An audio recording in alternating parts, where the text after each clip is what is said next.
All right. Well, here we are. I was gonna say, I guess this is an intro, right?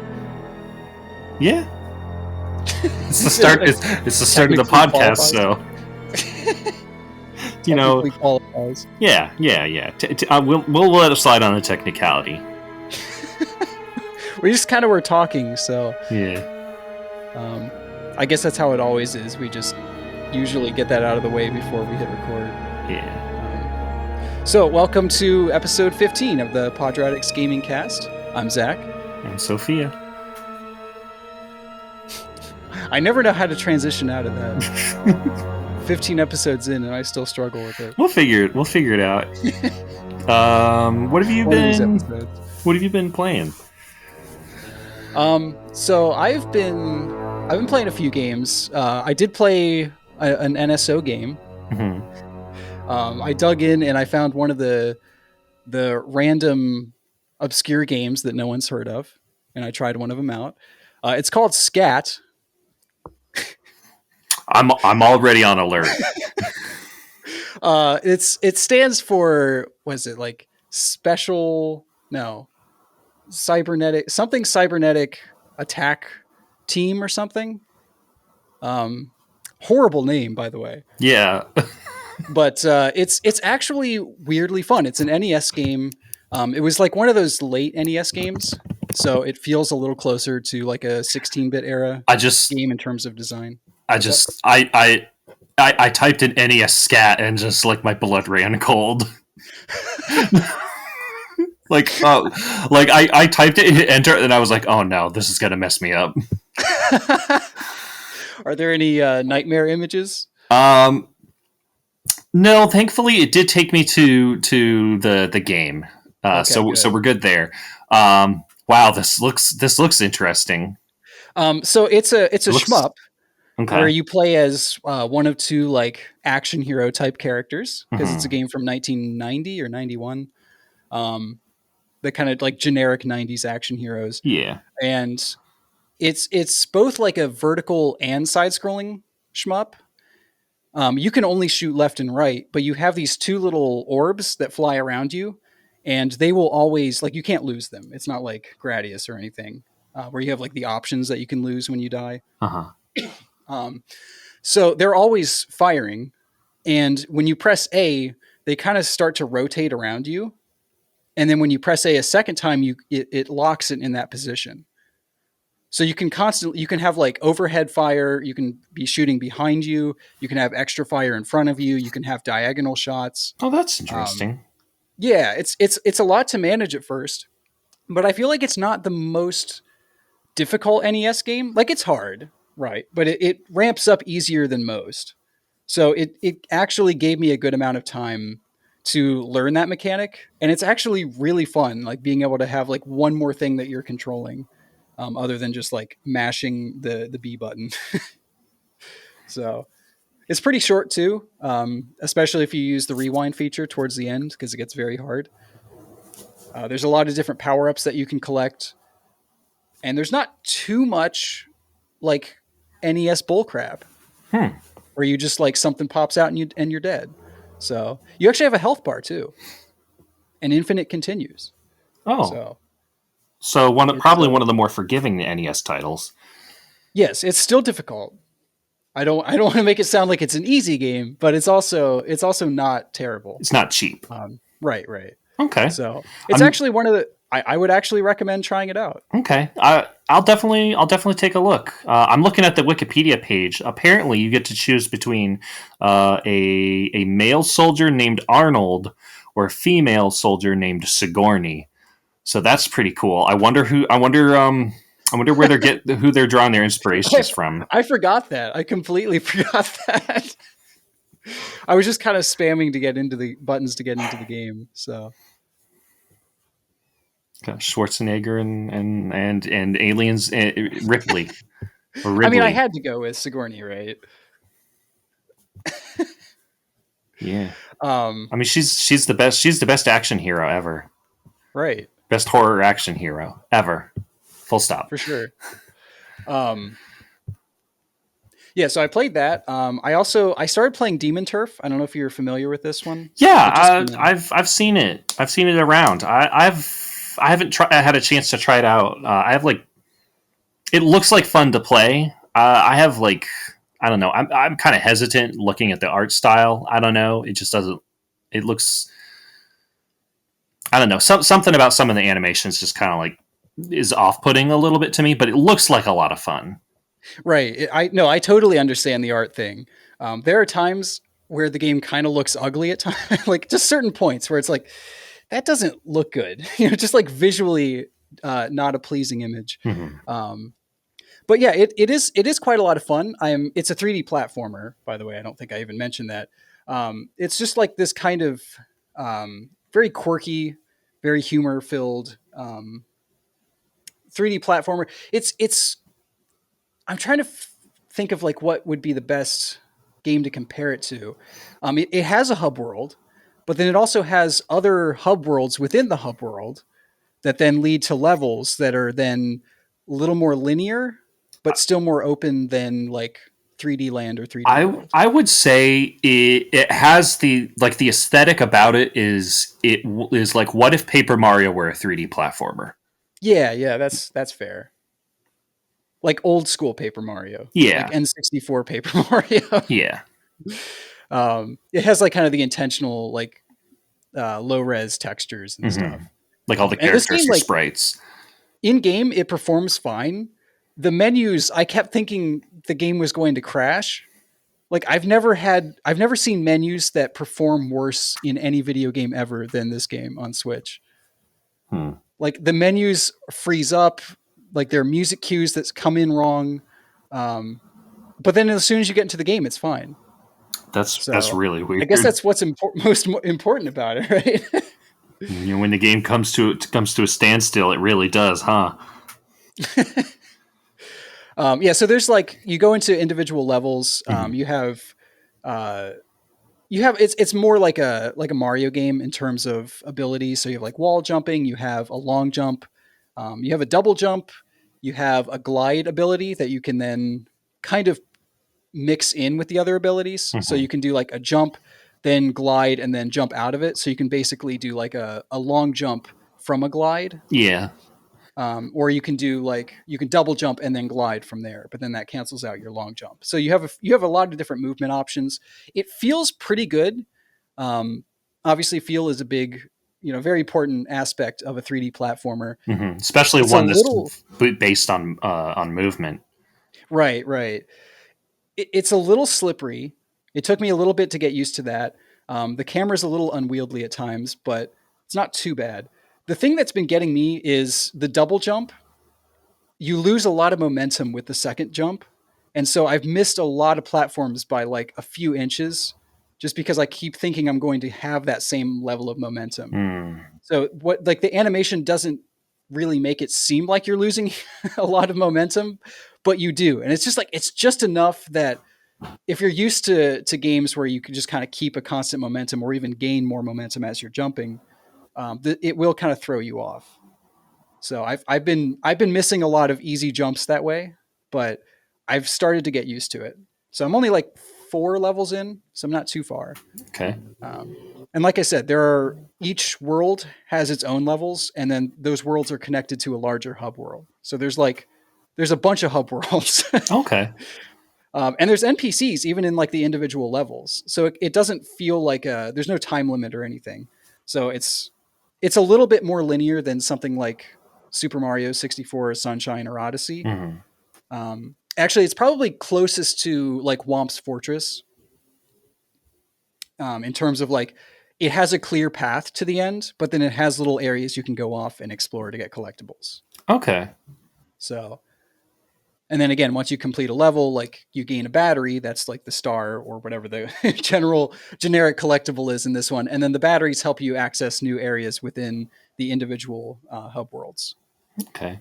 Yeah, I'll have to check it out because, like I said, like art aside, it looks like fun. The thing that like I keep comparing it against in my head is A Hat in Time, just because like it has like A Hat in Time is also pretty heavily movement based. Hmm. There's a lot of fun stuff that you can do with the like mid-air dodge. You have a lot of like control, and speed runs for Hat in Time are a lot of fun. So I still need to play it. yeah, I bought it a while back, but I haven't played it. it's really good. Yeah, yeah. So it's not that good. I'll let you know that right up front because I think you did let me play a little bit a long time ago, back when it was like in alpha or something. Mm-hmm. It doesn't feel that good. It feels about like 90 to 95% finished, but there's just like there's an extra layer of polish that this game is missing that I think would go a long way. But how it is now, it is still pretty fun. It has an interesting checkpoint system where you're given 3 checkpoint flags, and you can put them anywhere in the level, Oh, and then you can teleport back to them. So there aren't actual checkpoints that you'll run across in game. So you decide when and where you want to put a well, checkpoint. that's clever. Can you Yeah. like So like, call them back, or do you have to like? no, they are permanent, but Okay. the levels are small enough that it's not like, it's pretty easy to not run out of them. I usually only use like a couple. So, Okay. That's really but clever. if yeah, it is. So like if there's a branching path or whatever, you can put one right there, go down one of the paths, get the collectible, and then rather than having to like run all the way back, like you can just go back to the last checkpoint Hmm. and go the other route. So I really like that. That's fun. Yeah, I'll definitely yeah, check this out. I think it's $25. So it's not super expensive. It's also not like super cheap. Um, I just spent my $25 on Animal Crossing, so I'll have to wait. that was another game that I just booted it up for the first time in well over a year now. And How? Well, yeah. Okay. I was going to ask your what you think of it first, Um. because I know you played more of it. Yeah. So I recently reset my island just because, like, I wanted a fresh start, and I wasn't feeling my old island anymore. Like it felt like it was just like too much work doing anything. So I started over. It turns out that this game is just about work. You have to do a lot of work before you can actually enjoy relaxing in Animal Crossing. And to its credit, like it is fun, like collecting stuff and building furniture. But there are also times where I just don't care where someone's house ends up or where the museum goes. I Hmm. wish that there were an option to just tell Nook, I don't want to deal with this. You do it, and then just be surprised by where things end up. Like, is there an Right. option to like give up my like island representative status? That would be nice because I wouldn't mind them like moving in and then being able to move them if they happen to move to a like very inconvenient spot for you. Yeah, and like But it's like, I understand why that isn't an option because like I'll comment like a huge complaint with a lot of people was like whenever someone would move, their house would disappear. And then if you had any like flowers or paths, when it would mess things up, and then whenever the next house appears, it would appear like just like right in the middle of something that you had like meticulously set up. So I yeah, understand why like things don't move around on their own, but couldn't they have programmed that differently though to just avoid flowers and well, I stuff? mean, just keep it as simple as like the house becomes vacant and new people move into it. Yeah, yeah, something like that would Like work. I would, That's how real houses work. yeah, So, exactly, exactly. You don't take down your entire house when you move. pack it up into boards and concrete blocks and Um, move to the next yeah. place. So I just got the town hall. I haven't even set up the like visitor camp yet. Oh, okay. So Um, you have a ways to go before you can even play the new DLC. so actually, I'm not sure. Like at one point, like you become able to access the DLC. I think you do have to have town hall, but don't quote me Oh, on okay. that. But Nook will call you over to the airport, and you'll meet Lottie there from Happy Home Designer, and she'll be like, "Hey, Nook said that you like are like really good at decorating houses," which was funny to me because I have 3 pieces of furniture in my house right now. Um, but she'll offer They you. go really well together. Oh no, they don't. They really don't. Um, but yeah, you get a job and you hop on the plane, fly over to the home designer office, Happy Home Paradise, or Paradise Planning, I think is what it's called. Okay. Um, and that's basically like a whole other island with like facilities and stuff. And it's, if you've played Happy Home Designer, it's basically this. This is Happy Home Designer, but on New Horizons. Right. And And I knew you were going to be excited about that because I personally didn't get Happy Home Designer. That wasn't something that interested me, but I knew like you really liked that game. So as soon as they announced that DLC, I was like, oh, Sophia's going to be very excited. yeah, I don't know what it is that like I like about Home Designer more than regular Animal Crossing. I think it's just that I enjoy being given a task and like a set, and like I enjoy being given a task and a set of tools and told to do something with it. Like I find that very very satisfying. Hmm. I've done like 5 or 6 houses so far in just like the past couple of days, and it's just like it doesn't stop being fun for me. Like I made like a house that was just like a garden but inside. I've did Ooh, like that's a cool. house that was like a weird, creepy, like base to build robots in. I just today I did like one of the first facilities on the island. They're like these empty buildings on the island where the office is. That Hmm. Lottie will be like, hey, it would be cool if like we had like a school or something here. So I just did the first one today, which was a school. That was a lot of fun. And you start like learning different like decorating techniques. Like you learn how to adjust like different features. Like you can do accent walls, or you can have like stuff hanging off of the ceilings. You eventually learn how to adjust the room length and width, which is really handy. And you can change like what the like doorway leading into the house looks like, where the windows are, or like if there are windows at all. So that's really cool. You learn how to like polish stuff so that it has like a little sparkle effect. Um, that's about where I am right now. Okay. But yeah, I really like it. It's yeah, I don't know what, I don't really know what to say about it. I guess I've already said like what it is that I like about it. It's very relaxing. I've been having a lot of fun with it. Does it feel like a separate game? Does it feel like Happy Home Designer is just like a like a completely different part of this game? A little bit. So like stuff that you learn on the job, you can carry Hmm. over back to your own house, Okay. um, which is pretty neat. And I think that's what the original Happy Home Designer was missing, because like the original was just like filling orders for clients. But in this one, you learn techniques that you can take back and use on your own furniture. Okay. So can you like add the particle effects and stuff to your own furniture Yeah, now?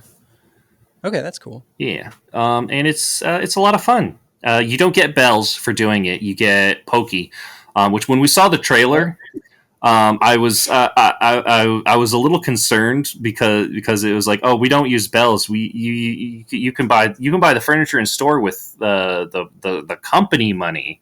It's like, oh no, that's illegal.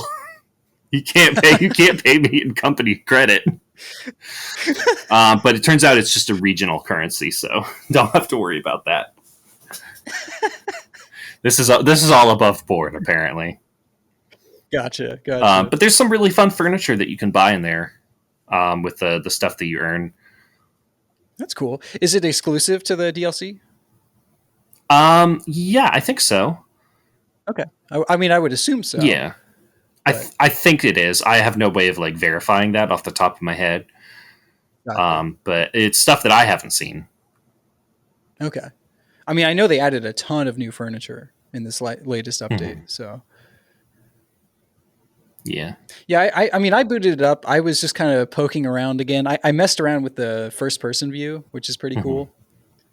It does. The first thing I did was go to the museum and just look at things in first person. Yeah, that's what I've seen a lot of people doing. I Yeah. haven't gotten that upgrade yet, just because like I've been saving my miles for the pockets upgrade because they're very expensive.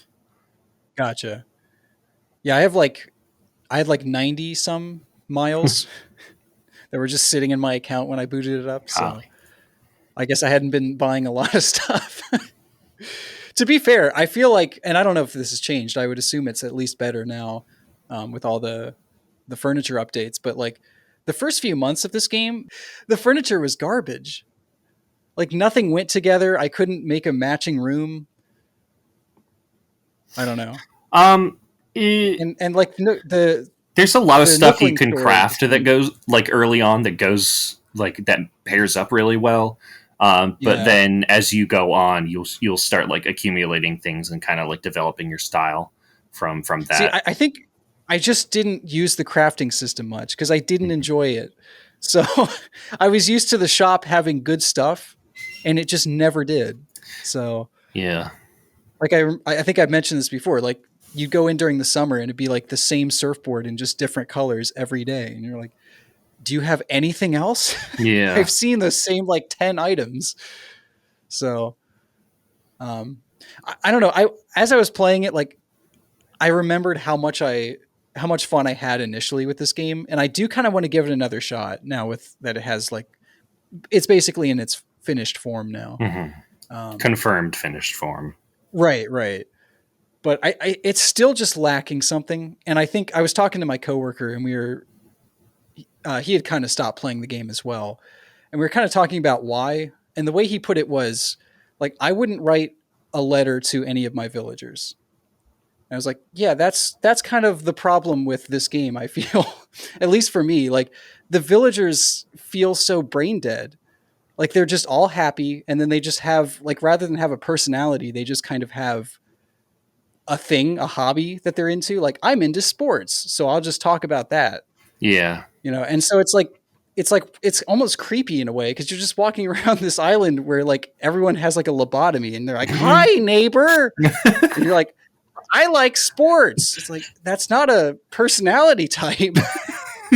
I don't know. I feel like it just the old Animal Crossing games. It felt like you were actually in a real place hmm because like they did such a good job with the AI, right? Like the personalities, the characters. You felt like you were coming into a world that already existed. Yeah. Whereas this just kind of feels like your villagers are like props, and Yeah. you're the god of this island. Classic Animal Crossing was a game about fitting in a new place where you don't know anybody, and that's reflected in Yeah, the way that like characters would talk to you. You know, a lot of them would be pretty brutally mean, but yeah, like they would kind of let up on that as you start getting to know them better. right, Like they would right. still, they'd still have their personality, but like I don't know.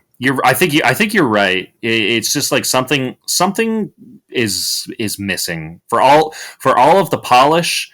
I feel like Right. some of the that roughness has been kind of Yeah. lost. Well, like I used to write letters to to computer characters that didn't exist. Yeah, Because I felt like they were like in that world. I felt like they were real, um, and I don't really feel that way. Like I can't imagine writing any. Like I don't even talk to my villagers, let alone write letters to them. yeah. I got Coco in my new village, and like I was excited at first, and now I'm just kind of like shrug. Well, it's like you. It's almost like a game about getting the villagers you want because they look nice on your island. Like they're Yeah, like decorations, but they never have anything interesting to say. And they're just all nice to you, even the grumpy ones that are supposed to be grumpy. yeah. I think Like, this is the grumpy one. He's like, hi, rather than like being more excited, I yeah. guess.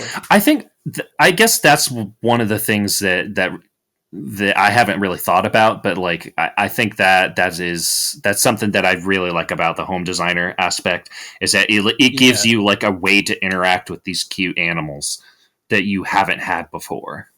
Yeah, You yeah. get to actually like talk to them and do something for them and like feel like you're making a difference in their life in some Right, small way. right. And I really like that. I wish that there were more things about it. They have added things in the update where like they'll like come and visit you, or like you can redesign their homes on the island instead of just like the vacation homes. Okay. So like there is that was missing. Yeah, yeah, Because that was for something sure. that they did in New Leaf, right? Yes, They would yes. just like be like, "Hey, can I invite myself over?" And they would come. They would come hang out, or they would ask you to come Yeah, over to yeah. their house. Yeah, and to be fair, like New Leaf did start to go in that direction, but I feel like it straddled that line a little better. Hmm. I think this one just kind of went full on into like everything has to be like perfect and happy, and it's like, well, that's not what life is, you know. Like, Yeah, I like a little rough, so a few rough edges on my this villagers. this game is like a day night cycle, and an energy bar away from becoming uh like a farm sim.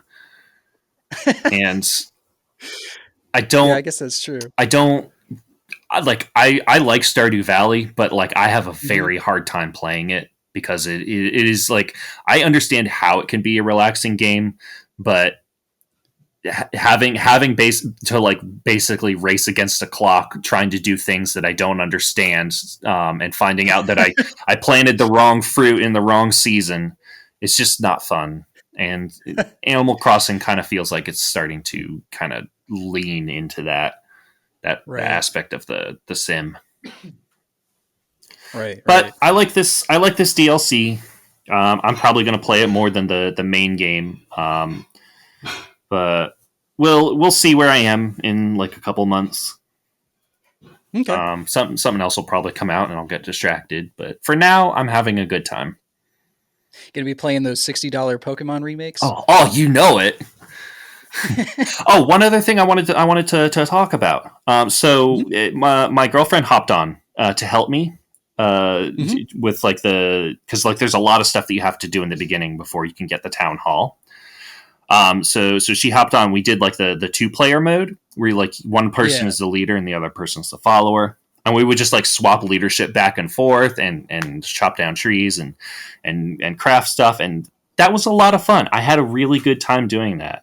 I'd never played it that way before, and honestly, it kind of brought back a little bit of that old magic in a way. that's cool. So Yeah, I've never tried that mode myself. yeah, So I recommend it. Like if you have a task that you're trying to do, and you've got someone you can share that with, I recommend giving it a try because it makes it a lot more fun sharing the work. that's cool. That's cool. Yeah, it's. I mean, it's still a really good game. It's. I understand. It's just it's moved away Hmm. from what I liked about the series. Yeah. There's still parts of it that remain, but it's like if Paper Mario did a Paper Mario but was actually still good. Hmm. You know what I mean? Yeah. Like it's a different series now than it was. But unlike Paper Mario, it's still a good series. Just not to my personal tastes. Yeah. Soundtrack is good though. Oh, it's very good. Except for what 2 p.m. That's garbage. They need to get rid of that track. It's awful. Oh yeah. I don't know. I like it. I really like all the music in Animal Crossing. I think this has a better soundtrack than New Leaf. Ooh, I disagree. Oh,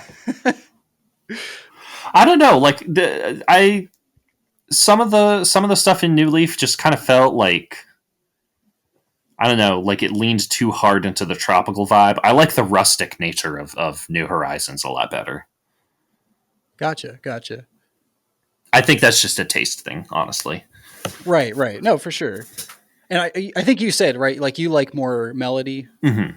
because like I know you can appreciate David Wise's Oh music, but yeah, I think you're not quite as big of a fan as I am. yeah. But I kind of like that like soothing background music. Hmm. Um, so I think that's why I liked New Leaves better. But That's fair. We spent a half an hour talking about Animal Crossing. Should we move on to the game of the week?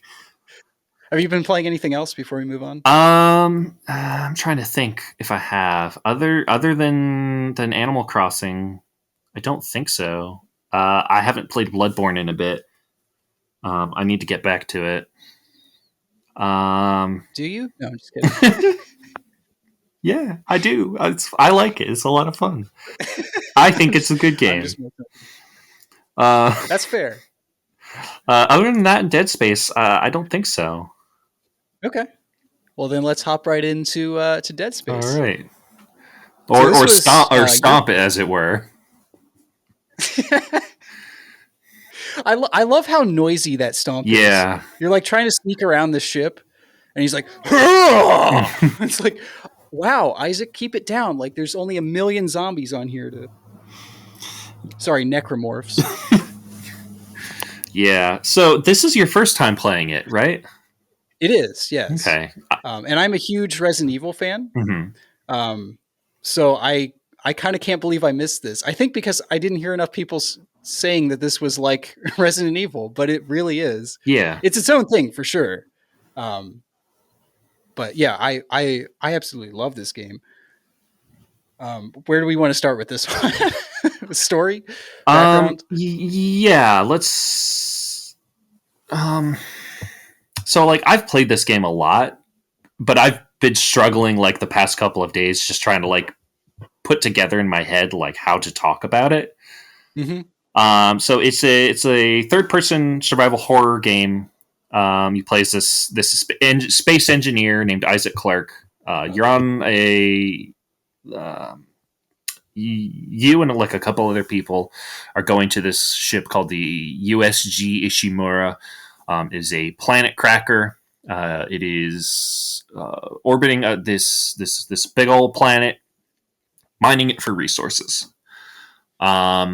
You've come to do like some kind of like I guess maintenance or something. I forget exactly why it is that you're there, but that quickly Didn't they becomes. send out?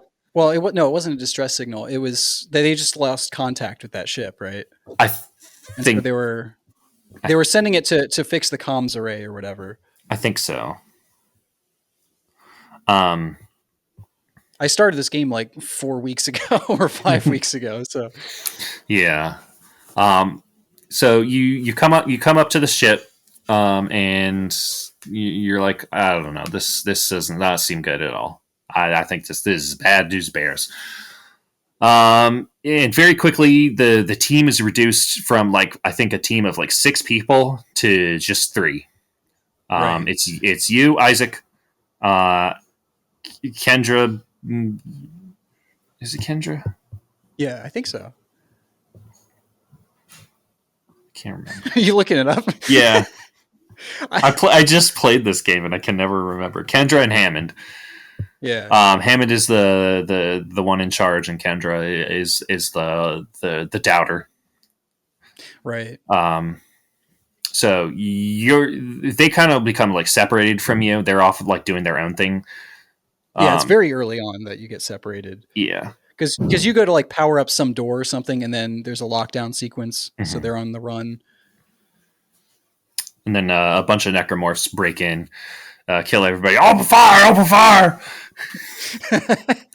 And then you have to run away from them. You get your plasma cutter, and then it's off to the races. So Right. you're kind of like doing shooting like messages back and forth to like try and they're I guess they're messaging you. Isaac doesn't talk in this game.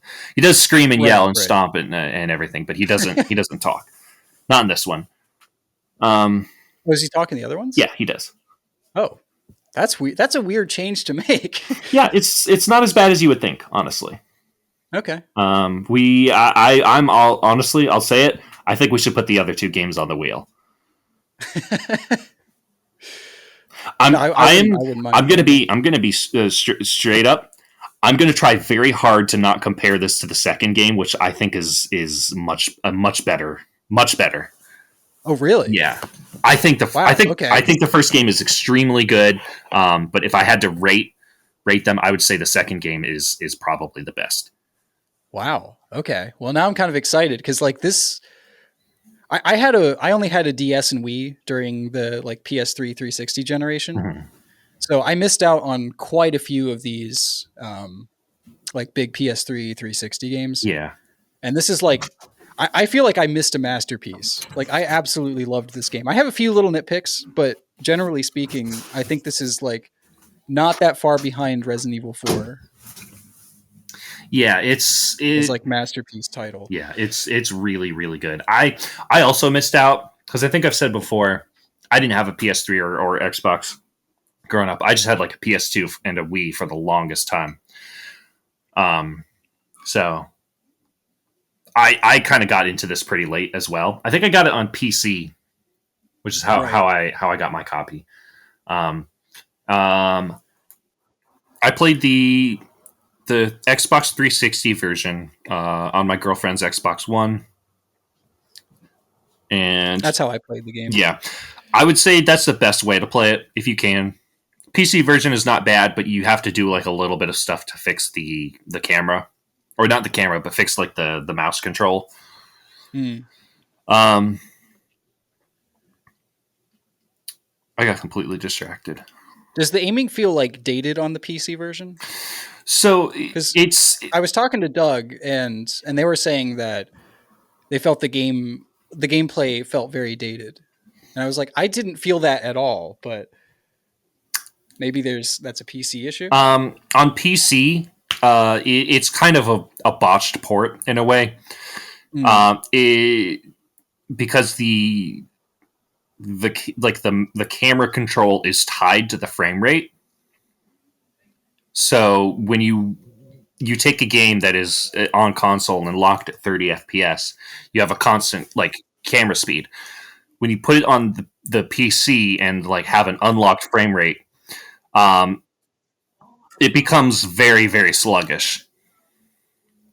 And it becomes like immensely difficult to move the camera. So there are a couple like fixes floating around online that you can download.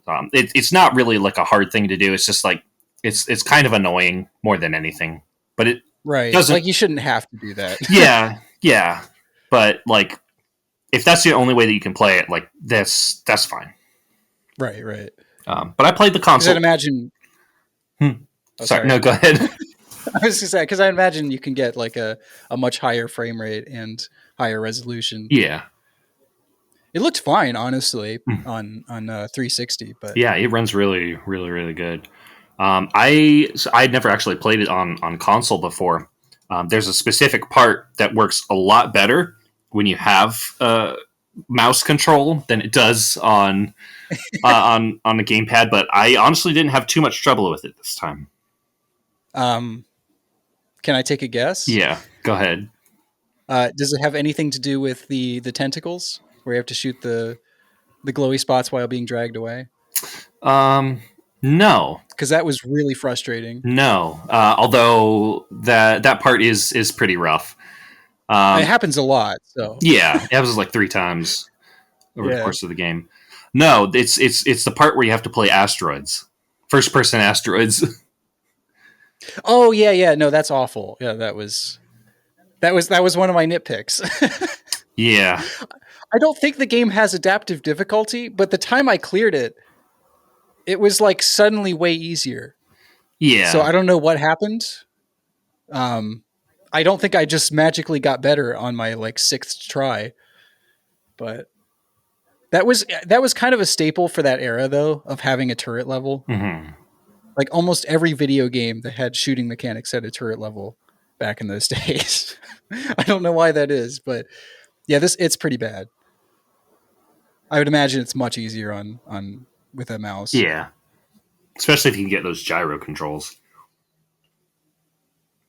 Wait, what? Yeah, so on Steam, like if you have like a Switch controller or like the Steam Pro controller, you can set it to use like gyro controls.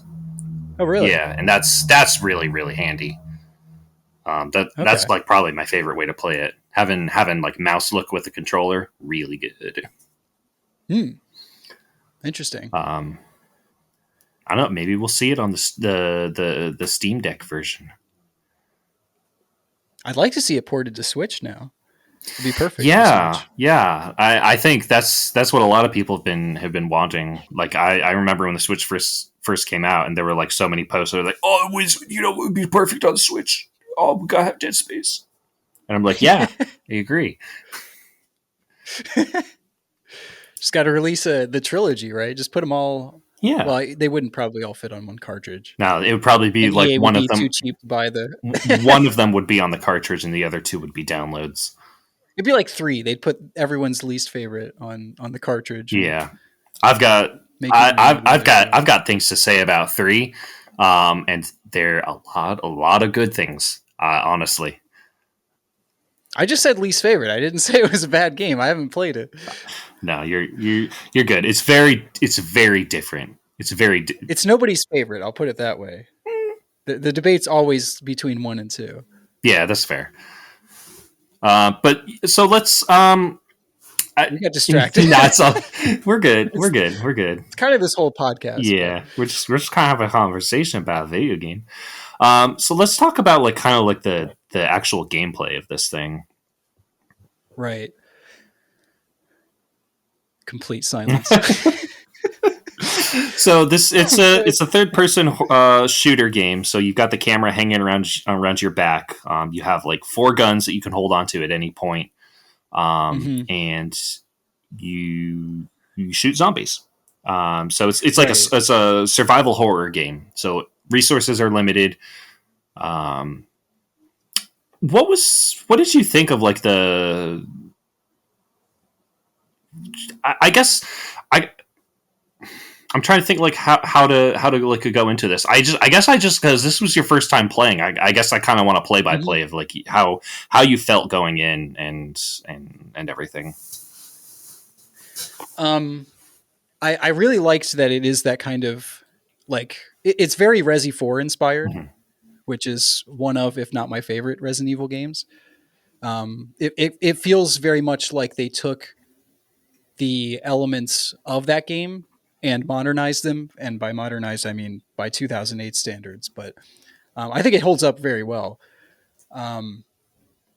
Yeah, I think because in that game you still had like the tank controls, so it does feel like they kind of went the route that Capcom's just now going with like the Resident Evil 2 and 3 remakes, where it's like it's still like it's not really fast, like your movement's not super fast, but it's like it's a little tanky, but you can still like move and aim at the same time, I guess, is the big difference.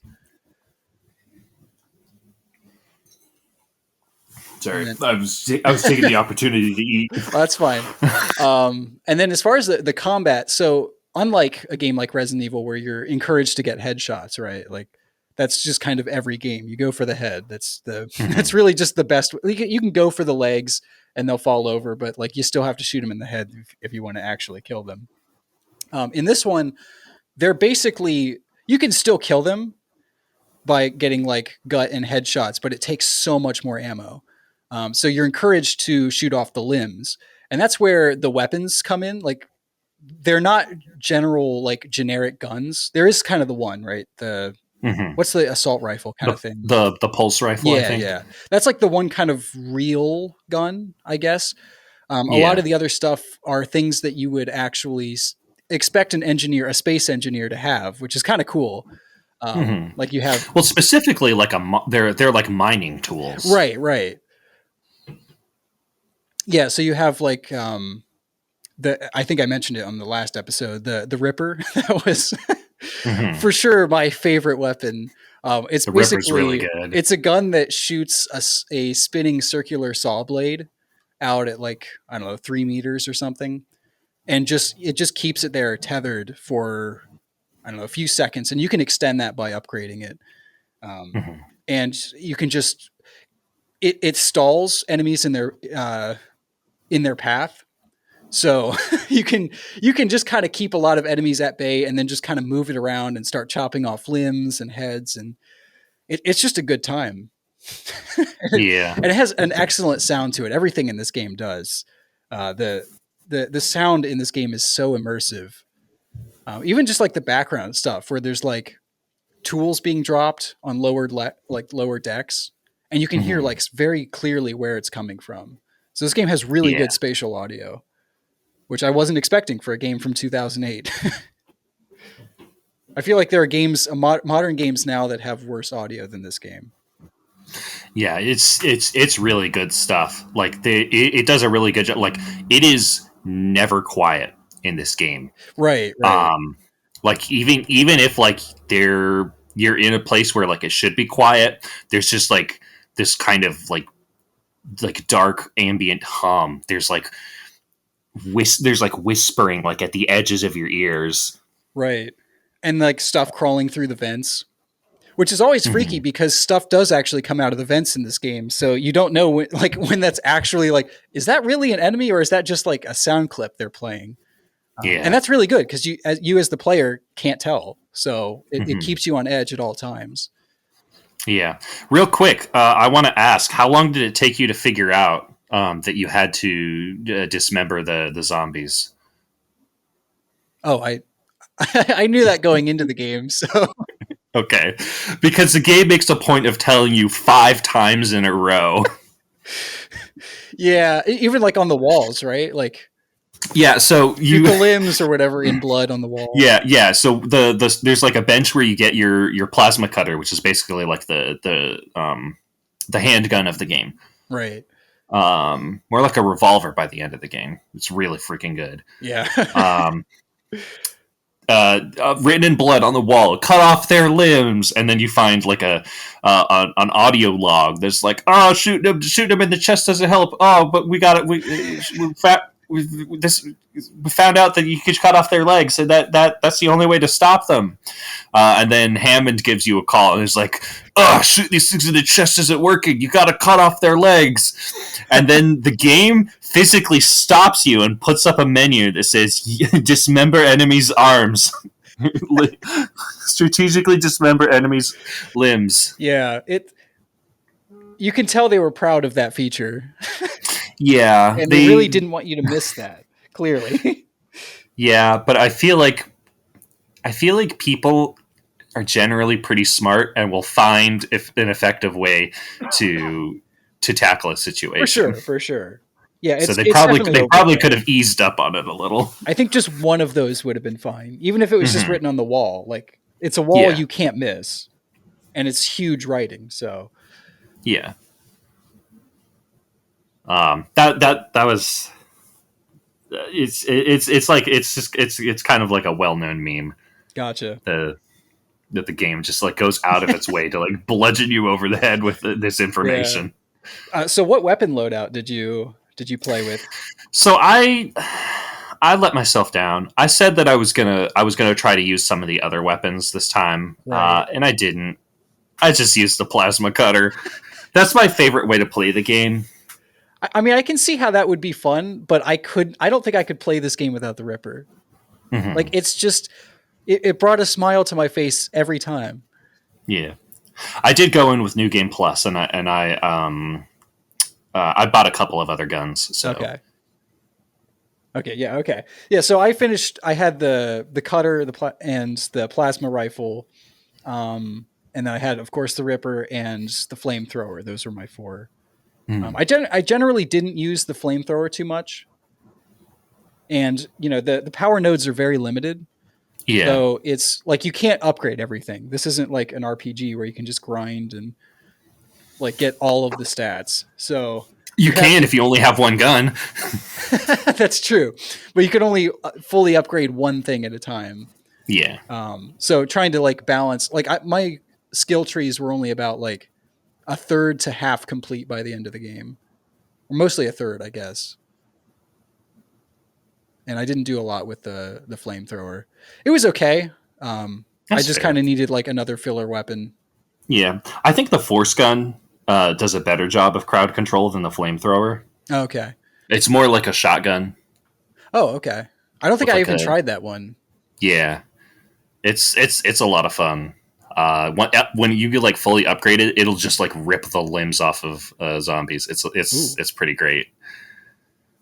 I'm already thinking of replaying the game. So Yeah. Well, once you beat it, you unlock impossible mode.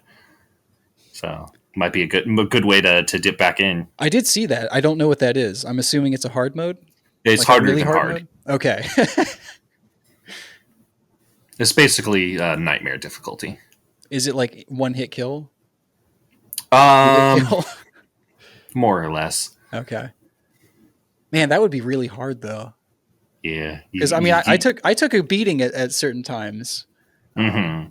there were a few times when like I do wish this game had a quick turn. That is like that's the one complaint I have is there needs to be a faster way of turning around. I Hmm. would hear something in my ear like, "Oh, I'm going to get attacked from the rear," and I just can't turn around fast enough because I'm Yeah, dealing with some other threat in front of me. And I did really miss that from the Resident Evil games, just being able to like flick the stick backwards, press the bottom button, and just turn around. yeah.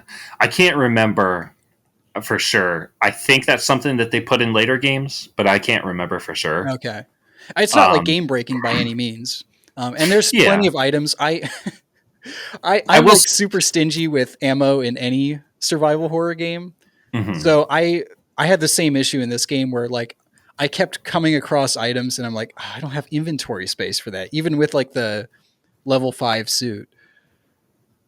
Mm. So I don't know if that was I don't know if you had the same issue, right? Like I had so much stuff in my storage box by the end of the game. Yeah, But I'm yeah. like That was, super stingy with using any of my weapons. That's the other thing too, yeah. because like the Ripper goes right into um like it's because it lasts a while and because I upgraded it to last even longer. Like you can take out an entire enemy with just one blade if you're fast enough. So that really saves on ammo. Yeah. It's not quite as effective as the plasma cutter, but the cutter's just like the perfect all around weapon for every scenario. Yeah, it's pretty multi use. Right, That is not a unitasker. right. What did you think of the types of monsters? Um, they were all like they keep the gameplay challenging throughout. Like I think they introduce enough new enemy types and variants of them. Hmm. Some of them can be very annoying, but that's also like intentional. So like the things I think my least favorite enemy were the either like the little babies with the three arms that shoot you. The spawn. Oh Yeah. no. The yeah. Or I was the thinking of like the really little ones that oh yeah. swarm you. Well, yeah. No, those things weren't too bad. Those things are fun to light on fire because they scream and run away. Oh It's oh wait, which ones are you talking about? Like the wriggling no like no. I know which ones you're talking about. The weird babies with like the tentacles. yeah. Those are No, I was nasty. asking you what the spawn were because there's two little types of enemies, right? There's the really bloated ones that like the bloated enemies that drop the little um like squiggly things, the little like I was tentacle talking monster things. specifically about like those little ones. There is another one called the Which ones? Divider. The ones that swarm you that like you have to mash Yeah, the the A ones button to that get them like off? latch onto your body and you have to like Okay. slap Because them there's off. also like the little ones that like will take a head or an arm or something. Yeah, that's the Divider. That's what they're called. What? Yeah, Okay, I don't know the names of any of these things, so that's all good. um, yeah, I think probably my least favorite were either those, like the baby things, or the wall mounted guys with like the long intestine arms that just continually shoot out turrets. I despise those guys so much. Okay, yeah, They are so hard to kill, and they make the worst noise.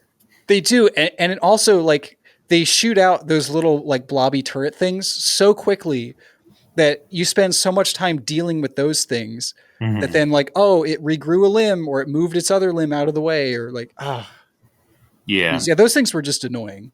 and then Um, they'll explode, and it's enough to like knock you off your feet. So then you got to get back up and yeah, reorient yourself, and it's just like a whole deal. yeah, the little turrets explode. Yeah, do those things have a name? Um, You go into the wiki. yeah. Hold on. I thought they were like I thought the enemy placement was pretty good overall. There were a couple sections that I wasn't a fan of. I knew like there's that time where you're on the that slow moving tram and there's just a line of those like acid spitting baby things Yeah, in the dark and like you can't see them and there's pillars in front of them every time you go to shoot them. And then you get Yeah. hit by the one in back, so you turn around, and then you get hit by the one that you were initially aiming at, and then two more come down. And you can't move anywhere because you're on a tiny tram. There were only a few moments like that were like, they weren't awful, but they were like, that's just kind of annoying. Yeah.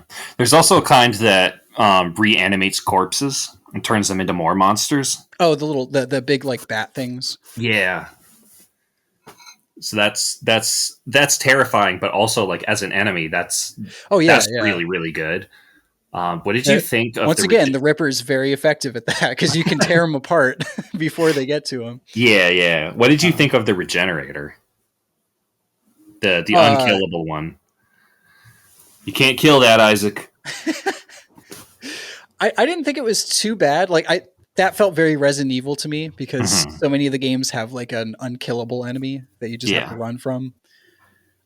At first, I didn't realize that's what was happening because I guess I didn't pay attention. I'm sure that was in like one of the audio messages. I don't think so. Because like the first time I realized it was that, but you fight it like two or three more times, Mm-hmm. and in those cases, like I think it was the second time I encountered it. I didn't realize it wasn't just a regular enemy. So I was like, man, this thing just won't die. Like I just keep hearing it scream across the map. It has no, it's just a torso and a head, but it keeps yelling. But no, I didn't think it was too bad. Okay. What do you think of that thing? I think it's a neat idea. But he doesn't chase you very far, Right. which I is think it's like, the third time you encounter it is like in those the sleeping quarters where you can just move the beds in front of it. yeah, I think so. Because that was the one where it's like, oh no, it's here, and I like turn the corner, I go like in between beds, I close the gap, and it's just out there like can't get in. I was like, oh, that seemed like a bit of a waste. I thought it was gonna like bust through the beds and chase me through. I'm still looking.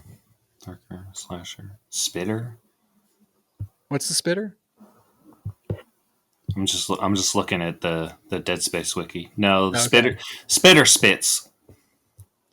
Believe it or not. Oh, yeah, those are the things that like will hit you from across the room. I didn't realize there were ones that could do that for a while because they don't really look different. They're just called pods. Oh, really? Yeah. Interesting. Those things are the worst. Yeah. Sorry, where were we? You were talking. I was talking about the regenerator Yeah. and how it didn't chase you through the beds. Yeah. It just kind of gets stuck on the first set, and it's like, oh, okay. I guess I solved that one. Yeah. I think it's kind of fun that it's a thing that just keeps coming back. Yeah, yeah, I guess like that's also a very Resident Evil thing. right. But, you know, you basically have to run away from it the first time. You freeze it the second time, and then you have to blast it with rocket engines the third time. That was a fun puzzle to figure out. Because like I was like I actually didn't figure that out for a little bit because I was taking out all the other enemies, Mm-hmm. and I was like, oh wait a minute, like it was a very simple thing, but it made me feel smart. So I always like when Yeah. games do that, Yeah. Really, like really using the cool moment. environment, something it teaches you earlier, where you like have to test fire the engines earlier. Yeah. You're prepped. What about the ones that the like the it's like something went wrong with like the like stasis module fused with their bodies, and now they're crazy fast. What do you Yeah, think of those are pretty. those? I actually really liked those. I thought because up until that point, like you just kind of have things that either like kind of slowly move towards you in a straight line Mm-hmm. or things that move really fast towards you in a straight line. These ones like it really makes you change up your strategy.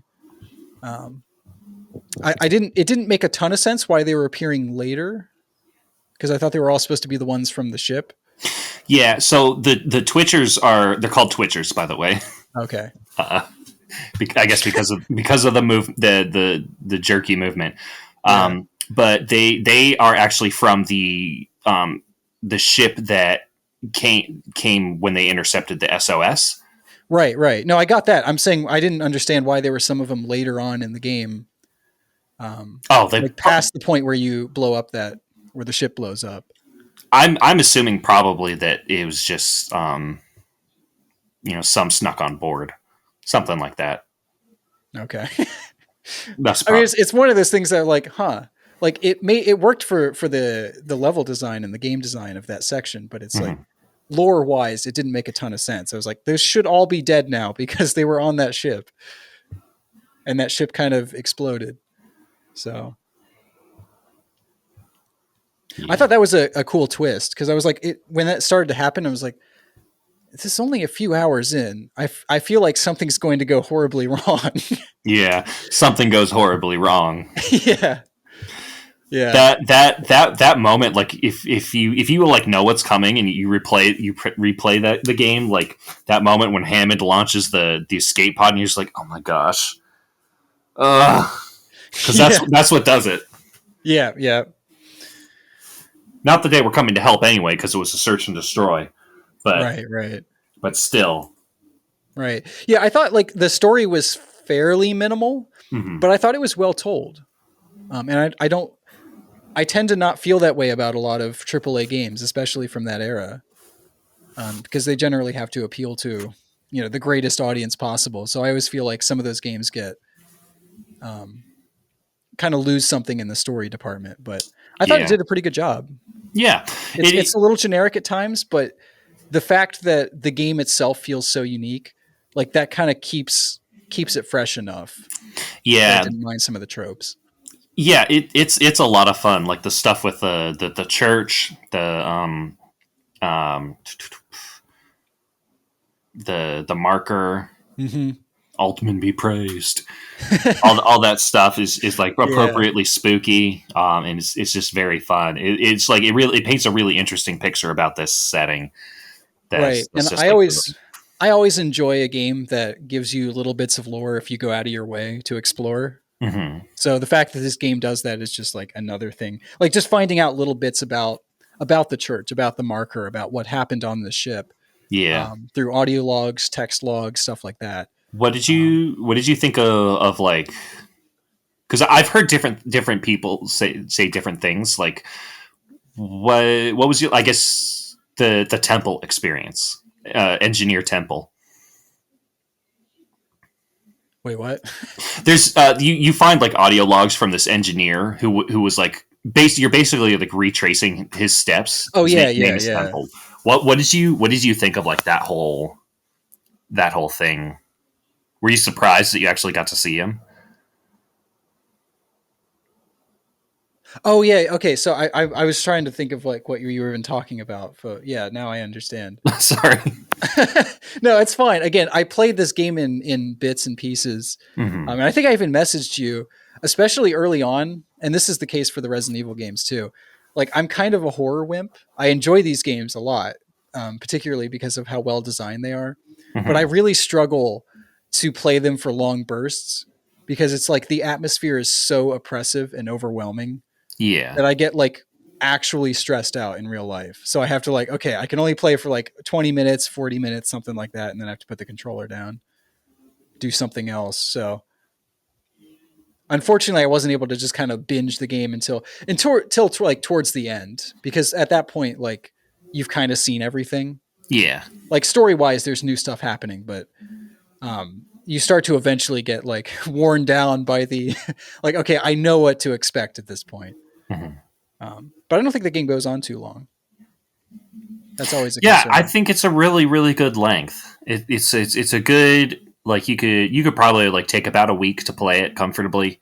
Yeah, yeah, Or you could just play it in like a night right. if I you wanted to couldn't. speed run it. Actually, I probably could now. Like it's one of those things I played through that's how I played through Resident Evil 2 remake, was in small bursts. Hmm. And then I went on to replay the game three more times, and every one of those times like I was able to kind of binge it. So Yeah. This once you doesn't know have this the doesn't scares have out. anything to do with anything, but there's a speed running technique for this game called Isaac tilting, and I just think that that's delightful. What is it?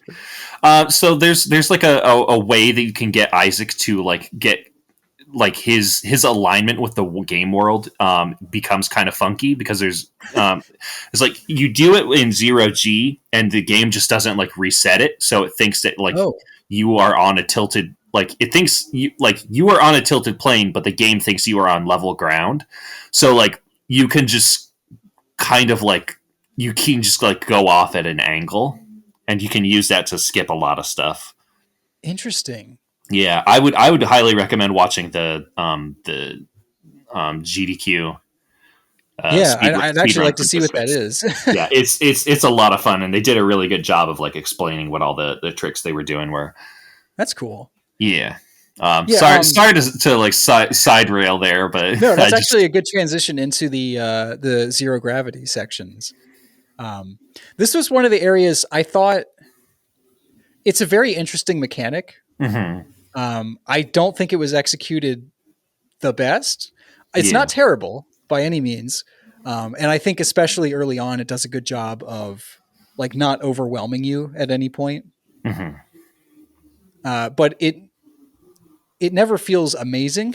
I feel like there's a lot of stuff they could do to make that feel a little better. Yeah, and to be fair, they do improve it significantly in the next two games. Because Okay. in this one, the way that it works is that you kind of like you have magnet boots and you stick Yeah. to a surface. You point your reticle at a surface and you hop to it. Right. In the second game, you actually have like jet boots and you can like freely rotate in gravity, so you can Oh, actually move around, okay. Okay. and it's a lot nicer. Yeah. Like I said, it wasn't bad. Um, it was one of those things like the first few times I did it, it was like, oh, this is going to be horrible. But it's balanced well enough that it never makes you do anything that would push that system too far Hmm. to being annoying. So, which is fair, like if something is not the the strongest point of a game, like I feel like they kind of knew that and worked around it. So Yeah. I think probably the most annoying part was with the 0G was in at the very end of the game in the air shaft where you're like walking on the walls and just kind of doing loops. Yeah. You have to slow down the fan blades. Yeah, that was kind of rough. Just because like the camera tries to autocorrect itself a lot Yeah, whenever you're in 0G, and it feels like you're fighting the camera. right. And you get attacked by fast moving enemies that are all around you. Oh yeah, And so it's like really hard to like look like I'm getting hit by something. I can't tell where it is. yeah. So eventually I started to just jump around like just to keep moving because you're too slow to avoid a lot of the projectiles. The tentacle space babies really love those 0G areas. They really do. It's so hard to find them too. Hmm. Um, but yeah, I thought that was really fun.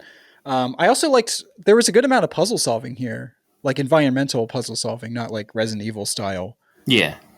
where you're like actually solving like point and click adventure style puzzles. I thought that added a lot to the game too. Hmm. Yeah. It feels a lot like you're like you're like scrabbling together like whatever you can find to move forward. And Right. that's really fun. I think they I feel like they did a pretty good job for like really selling the like space engineer sort of thing, because they're like places and tools and things that like only Isaac is able to access. Mm-hmm. I feel like they kind of expand upon that because like there's a little bit of like hacking stuff that you can do in the later games. Um, Okay. but it's not really like groundbreaking. It's just like more variety to the types of puzzles that you can do. Right. Um, but yeah, I think it does a really good job of like making you feel like you were like just like scrabbling at whatever you can get your hands on to make do. Right. Right.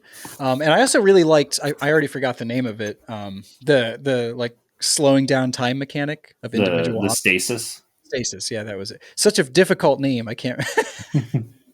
um, I thought that was actually a really interesting idea because it's used in both. It's used mainly for puzzles, but you can use it in combat too, Hmm. as kind of an assist. But I do like that they made it a very scarce resource, so Oh it's not yeah. something you can really spam Hmm. for enemy encounters. Personally, I forgot to use it a lot, so I just like, oh, I took a hit. Oh, I could have slowed that thing down, like afterward, as I have Yeah. like 4 stasis containers in my inventory. I'm like, what am I going to do with all of this? I keep forgetting to use it. But that's just me with any game that has like limited resources. I'm like, Yeah. I'm always thinking there's going to be some time when I'm going to have to use all of it. Yeah. And You then you like get to the get end of the game, you have an inventory full of stuff you can't use. yeah, you get like this like frame of mind where like, oh, if I could just figure out how to like dodge this right, I won't have to use any of my resources. If I could just get good Yeah, enough instead of just right. like using your resources. Did you use the stasis on the bridges at the end when you were moving the marker? Yeah. Okay. See, I figured out pretty quickly if you bump the marker right into the bridge and then you activate the bridge and immediately uh, grapple the marker, the bridge can get stuck on it and it'll actually stay up long enough for you to get the marker through there. I figured, but I also knew how to do the puzzle. So Yeah, it was just one of those things. Like I saw all of the stasis recharging stations. Like I know that's what they want me to do. I want to see if I can do it without using it. It is possible. You just have to be very quickly. Do it very quickly. So yeah, I've eaten my food. well, you did a good job. Not like kind of hiding that you were eating food. Thank you. So What else? What do you else? want to What talk else? about What else? physics? Sure. I miss games that have physics like this. Yeah. I feel like we don't get games like this anymore, Mm. where like everything has physics applied to it and you can interact with all kinds of stuff. Yeah. Especially because like you have that kinesis. Oh, what did Right. you think of kinesis? I thought it was really fun, Hmm. especially once I figured out like you can throw the like explosive, um, whatever the explosive cylinder things Hmm. at enemies. I was like, that's really cool. Yeah. I I think it's a really cool tool to have. Hmm. They do a lot. They do a lot better going forward. I will say. I said I wasn't going to try and compare this to the later games. Yeah, I mean, um, they make it a lot more useful. okay. I was gonna say because In it's a two. little underutilized, Yeah. um, especially early on. There were a couple times I was like, wait, what do I have to do here? Oh yeah, I have It that it ability is to. it is more for puzzle solving in the first game than it is for combat. Right. You can use it for combat, like you can actually you can rip the blades off of dead enemies and shoot them back. I did not Um, know that. yeah, yeah. Well, I now, will now have to go back and try this. yeah, it will like it does a specific thing where like it holds it out, like it lets you know that like this is a thing that you can that Okay. you will shoot and hurt. And there are other things you can hold How on does it to. tell that? Do they like raise their dead hand, like arms It up? just like rips it off of them and you hold it. Oh, okay. Okay. Gotcha. But yeah, um, I keep finding I'm missing things that I'll have to go back and play now. yeah. I don't know what else to. Yeah. So we did talked about the sound, physics, core gameplay mechanics, story.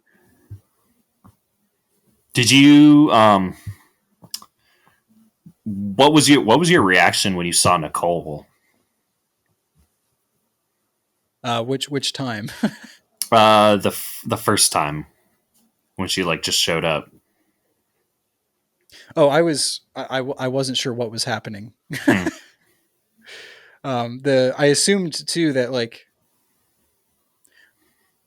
yeah Did they kind of play. Oh, sorry. did you did you know going in that Nicole is dead? Um, I figured because the way that she showed up, I was like, he's imagining this or something. Hmm. I didn't know what was happening, but I figured she was. And I did actually read just after completing it. that the first letter of every chapter, if you take it apart, Yeah. spells out Nicole is dead. Yeah. So I was like, that's a fun little touch. Yeah. It's a really neat game. Yeah. They really put their hearts into it. It's interesting now because like on the one hand, I'm more interested now in seeing what the how the Dead Space remake comes out. Hmm. But at the same time, having just played it, this is not the kind of game that needs a remake, I feel. Like Yeah. it's still Let's so talk good. about art.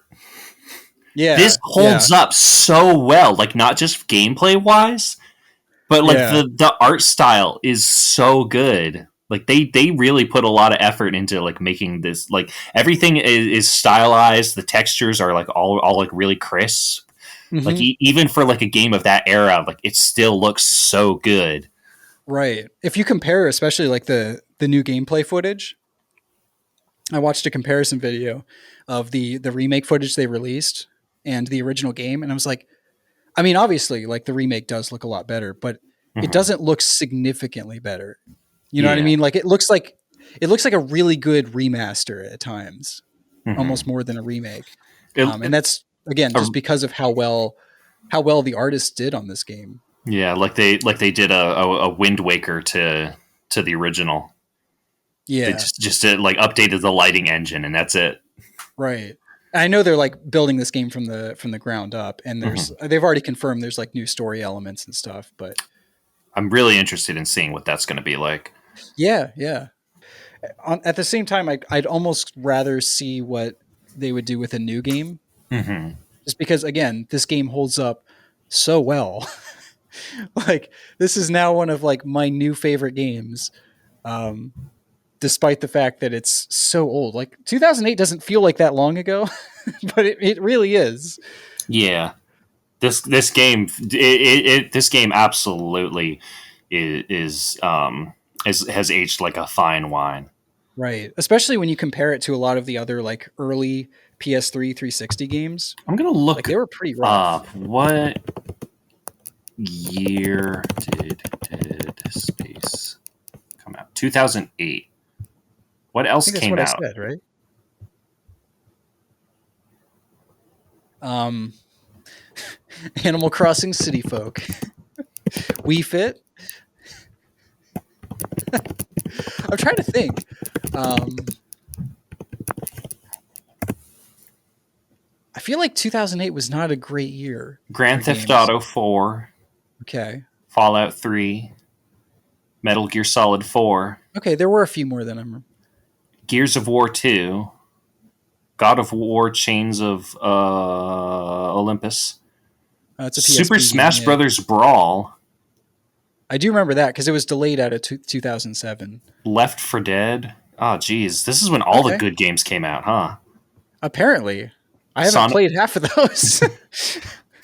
I say that and the list goes on. Call of Sonic Duty, Unleashed. Sonic Unleashed. Have you played Sonic Unleashed? I haven't. I've heard it's actually not bad. There are apparently two versions. I didn't know this.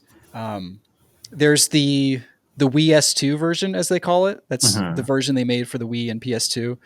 And then there's the 360 and PS3. And I always thought it was just a graphical difference. Apparently, they're completely different games with different levels Really? and different mechanics. So this whole time, I've been saying I've played Unleashed, and I've only played the Wii version. So, Huh. We should put it on the list then, because I haven't played either. well, we're still making our way through the Sonic games. Remember, I think we're on Yeah. your favorite.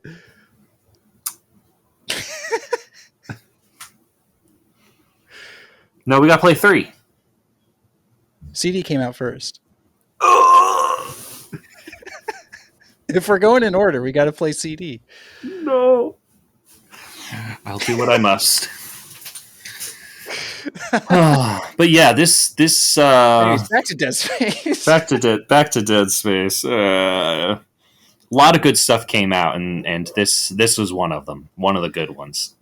I feel like arguably the best game that came out that year. Um, I mean, Brawl was obviously fantastic. It's the combat has not aged quite as well as I Mhm. remember it, but I think it's still my favorite just from the amount of features and content it has. They've never touched it. Sidebar: do you remember like looking at the roster for Brawl and thinking, "Wow, that's Yes. so many." I remember thinking like they'll never top this. Like, How can they come? The next one's going to have to be smaller, and then they yeah, just got so big. yeah, yeah, yeah. It still bothers me now because the once now that all the characters are out in Ultimate, the character select screen still has room for 4 fighters. Uh, It's like for a brief moment, I think it was back with Sephiroth, or maybe it was the one before. Um, they were perfectly aligned in rows, mm. and that I was like, I almost didn't want to buy any more fighters after that, but I already bought the pass. So I was like, I don't know. That really bothers me that they couldn't find a way to make that work in even rows. It shouldn't, but it does. That's a huge sidebar. Back to Dead Space. I was gonna say not even really worth going down. Um, yeah, where were we in Dead Space? I think we were wrapping it up, right? I think so. We were talking about how good it looks, and then we kind of got Right, sidetracked. right. It still looks like the 360 version running at, I'm assuming, 720p. Mm-hmm. Still looks fantastic. The game must have a lot of anti-aliasing too, because like the jaggies are really not noticeable, Mm. except on like a few light objects. But there's not a lot of light in this game, so. And I think I was saying last week, like this looks better than a lot of games do on Switch now. And again, I think a lot of that comes down to like modern games are just using so much more demanding rendering techniques. Yeah. So this was kind of like when developers were finally starting to make full use of the 360 and PS3 hardware. Mm-hmm. And again, being in a confined space, that always helps Yeah. because you can put so much more detail. Oh, we didn't talk about bosses. We should talk Yeah. about bosses. I'm trying to think. There are really only like a couple of bosses. I guess you could count the Right. Regenerator as one. Yeah, there was that one initially that you fight on the bridge that turns out it's just a regular enemy, and you'll fight like 4 more of them. Mm-hmm. Whatever the big ones are, you know what I'm talking about, right? The armored ones. Yeah, the Brute. Yeah. Yeah. I thought that was a boss up until they made me fight another one and another one and another one. Yeah. So yeah, as far as it kind of does the boss become mini boss sort of thing. yeah, as far as like real bosses, there's really only like a couple, right? Yeah. There's Like there's the the final boss, obviously, and then yeah. there's like the big There's a growth tentacle monster in food processing. yeah, that thing was actually pretty fun to fight. Yeah. That was the one time I ran out of ammo on one of my weapons. The only time. Because there was a lot of like that was one where you couldn't use the Ripper, Yeah. and I didn't have as much of the the plasma rifle ammo, and that's really the best weapon outside of mainly, I guess, the fully leveled up cutter, right? Yeah. Yeah, I thought that was a pretty fun boss. You actually fight that one in 0G. Yeah. And that's like part of the puzzle of it is like you have to like leap over its tentacles as it swings at you. Yeah. And that's Yeah, I thought that was it's a a lot pretty of fun fun. boss. The final fight, like I have been like mixed feelings about it because on the one hand it's kind of like lame because it's not it doesn't really like have any sort of build up. You're just fighting a giant thing, Yeah. a giant tentacle.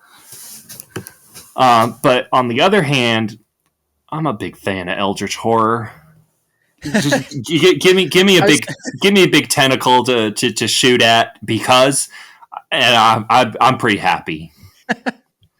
Yeah, I think it's one of those like from a design perspective, it's actually pretty cool looking. Especially like I liked its kind of rib cage thing that was constantly moving. Hmm. That was very creepy looking, and I liked that.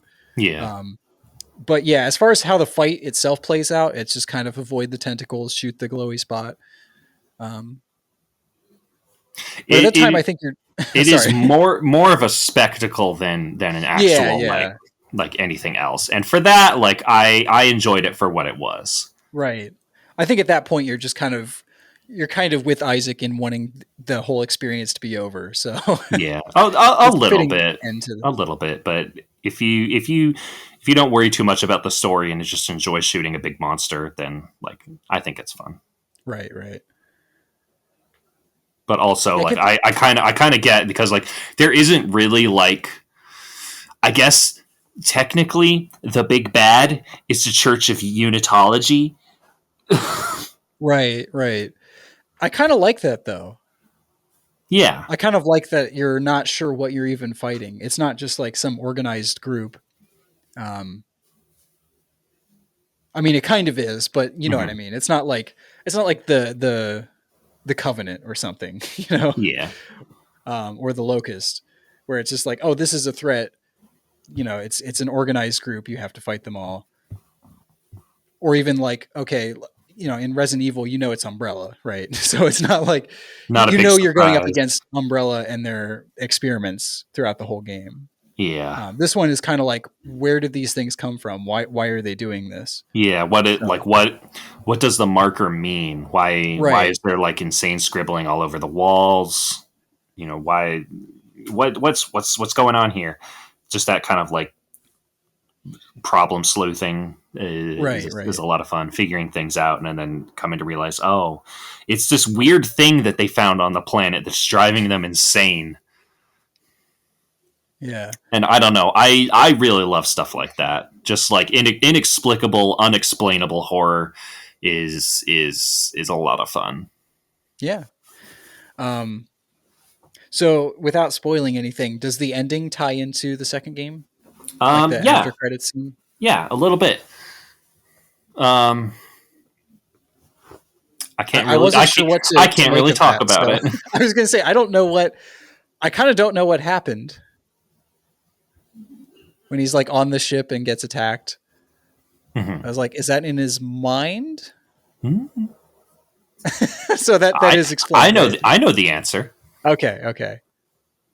I didn't miss. I was just kind of asking because I didn't want to like miss something. I wasn't sure if it was like, did I just like not understand what that was representing, or No, I think that was meant to be like a cliffhanger, but okay, okay, it is kind of explained in the start of the game, the second game. okay. How would you how would you feel about just going ahead and playing the second game? I don't have it. That's the one issue. Ah, Um, well, that's the rub. I Yeah, can. I'll because put it on my wish list and then try and pick it up. yeah, it usually goes on sale for like $5. Right. So, Have you um, played the spinoff? playing this, I really enjoyed this, but it just made me want to play the second game even more because there's a Ah, lot of things that the second game vastly improves upon.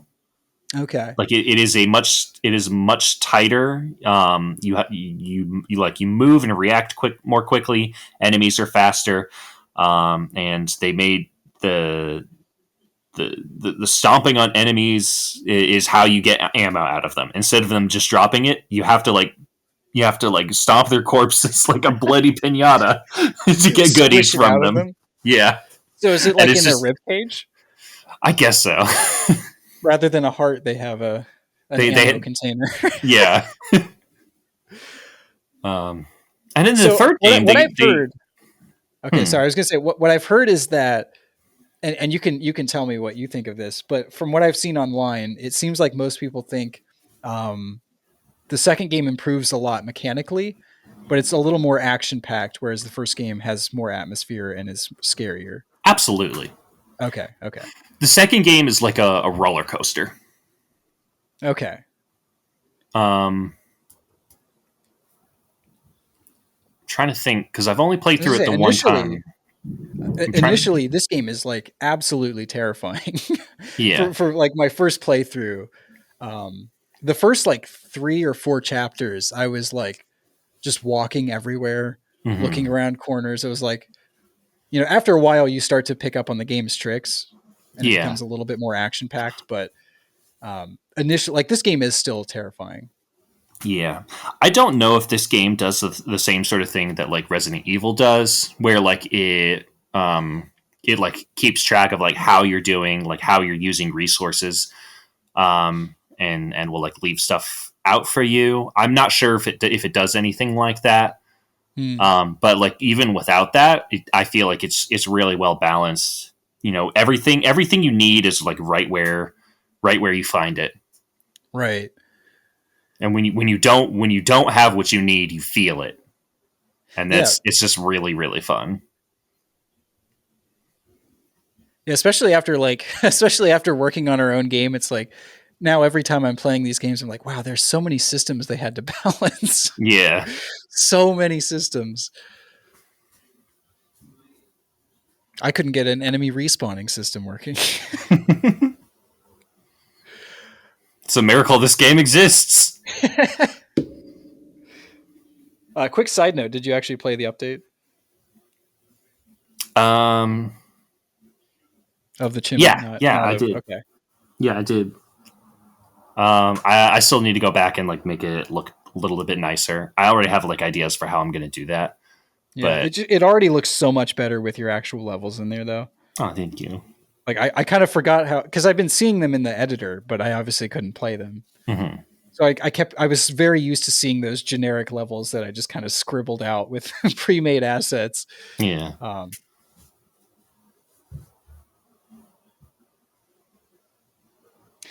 so do you have any other final thoughts on Dead Space?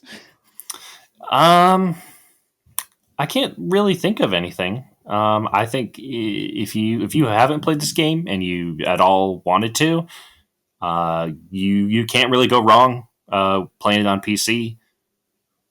If that's the only way you can get it, if you can get it on Xbox, I think that's probably the best way to do it. But just if you could get your hands on a copy of this game, then please do because it's very good.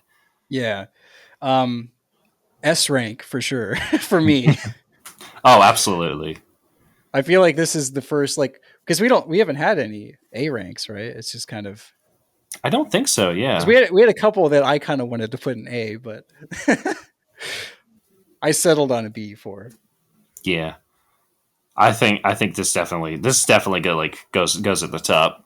Yeah, It is a phenomenal game, and I've been so excited to play it, and I'm yeah. very The happy. I'm pacing, very happy that we did.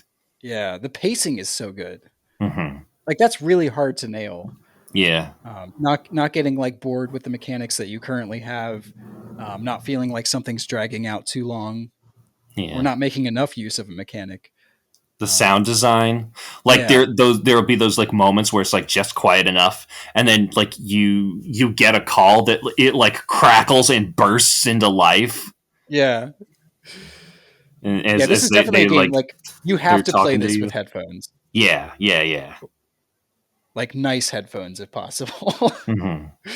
um, there's no other way to experience it. I feel like Yeah. don't play with your monitor or TV's audio. Yeah, you gotta have those sounds like going straight into your eardrum. Those Right. like those ambient creaks and the low droning. It's all good stuff. Okay, so I was hoping to have the wheel app on my PC, and I didn't get that done in time. Hmm. So, do we want to spin and I'll just tell you what it is until I can get a better system worked out? Sure. I mean, it's kind of anticlimactic. I don't know how to capture it though, because I know there's a PC app of it, but Hmm.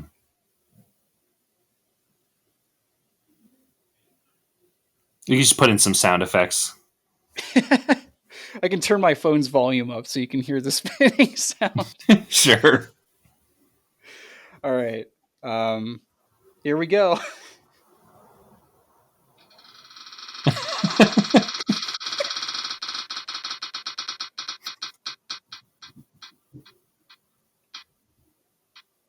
Oh my gosh! Okay, we just got spared Earthworm Jim 3D. No. So it landed on Mega Man Battle Network, Okay. Which one? There's a lot of them. the first one, Okay. Was that one Game Boy? Game Boy Advance. Game Boy Advance. Okay. I'm down. This is one I feel like because it's a longer game and we haven't put any like huge RPGs on here. Do we want to finish it or just play a good chunk of it? I don't know Um. what the completion times are, but I think it's pretty long.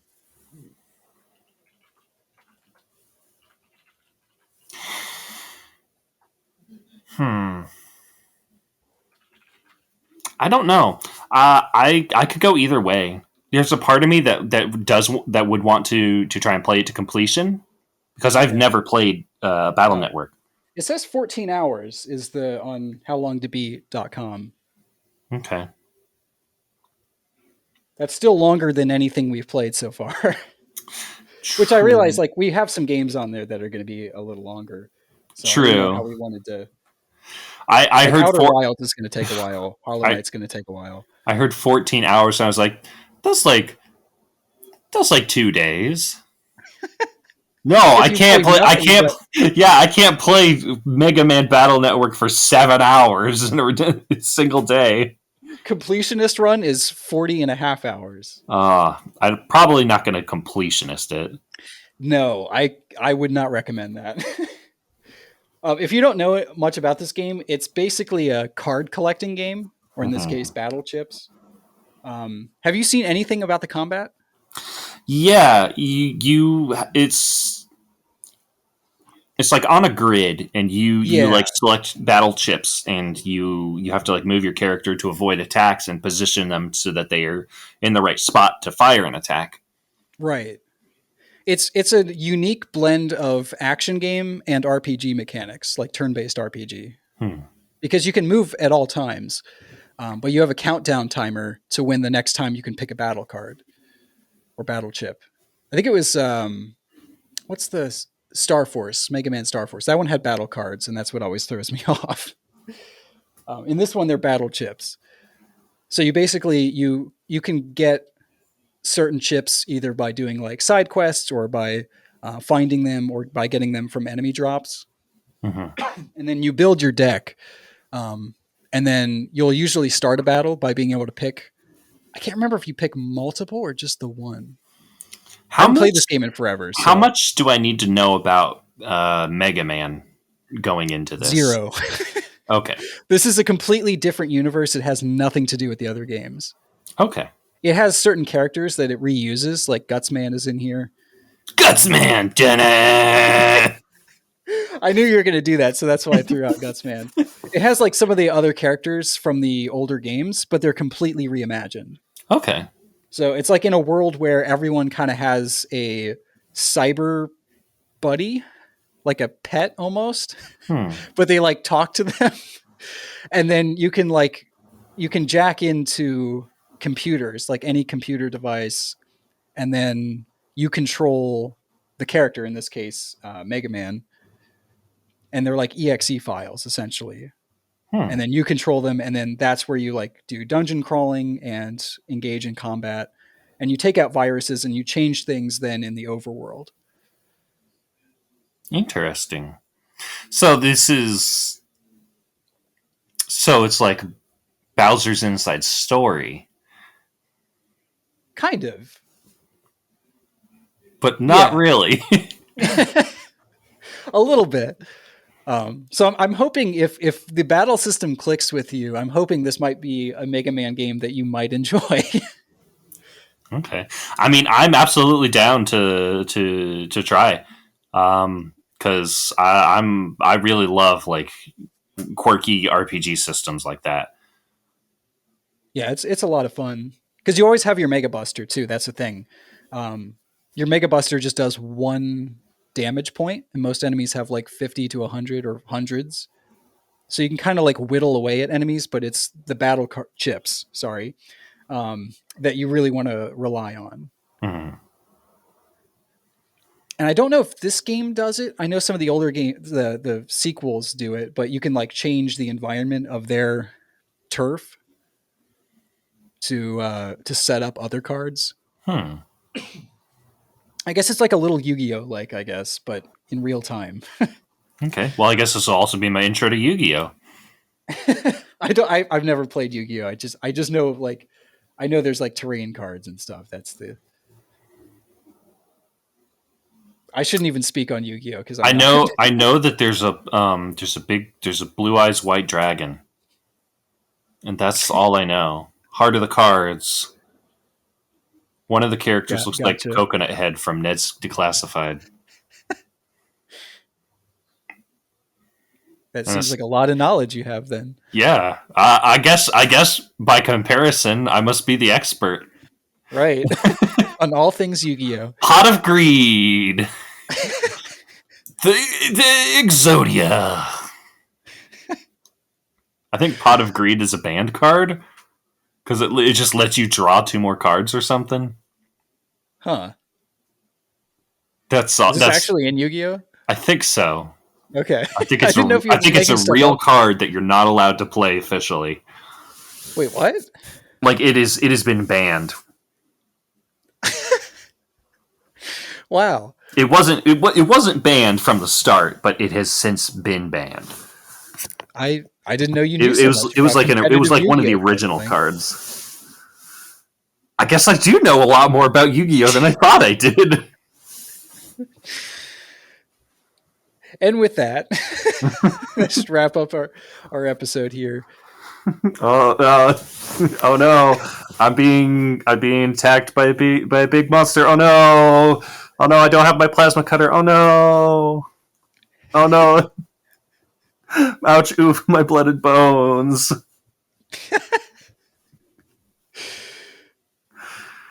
Oh This game has some pretty crazy deaths, too. yeah, it's got some really good animations. Yeah. Like the one where if you don't shoot the tentacle that like comes out of the wall in time and it drags you in. Like you Mhm. see him actually get dragged in and he starts to crawl back out and then gets like shot down and blood spurts up and Yeah, they went above and beyond. there's like the one with the divider. It will like chop off your head and replace your head with its own skull. Oh, really? Yeah, I don't think I saw that. That's crazy. the divider is the one. It's like that really really tall thin zombie that Oh, yeah, when you yeah, shoot yeah. it turns into like a bunch of smaller ones. Oh my gosh, the noise it makes. Yeah. Like it's just terrifying.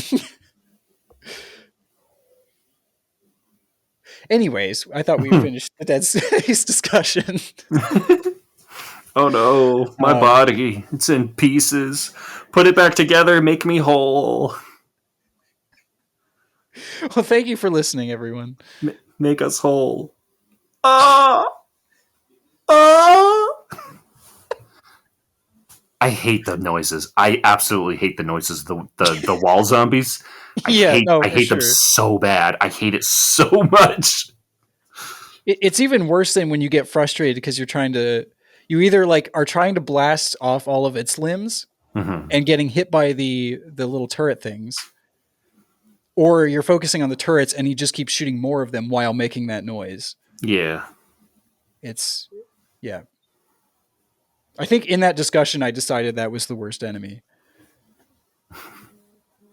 It's not used very often, but it is frustrating. And then there's that spot near the end where there's 2 of them on the Yeah. same wall. Yeah. It's awful. Yeah. You're Imagine just doing that with. So, like, I've said my favorite way to play the game is just with the plasma cutter because it's a Yeah. really really good weapon. But fighting those things with just a plasma cutter is a nightmare. And fighting 2 of them at once is Well, just what's the better so method frustrating. though? There's That's stuff what I like used. the force gun is really good because it has a really wide radius and it is secondary is like a grenade. Okay. I think I mentioned earlier I didn't use that one. So Yeah. and the Ripper, you can't get close enough to use it. Yeah, because it one-shots you if you get too close. Yeah.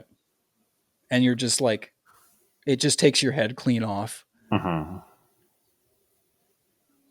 And there's like an animation of like Isaac searching for his head.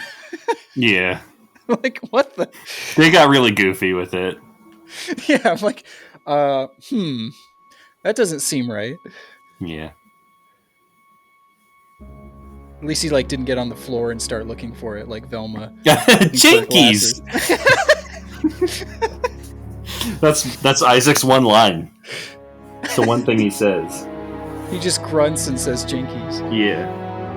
That's the, Jinkies! Oh no, I stomped on my glasses!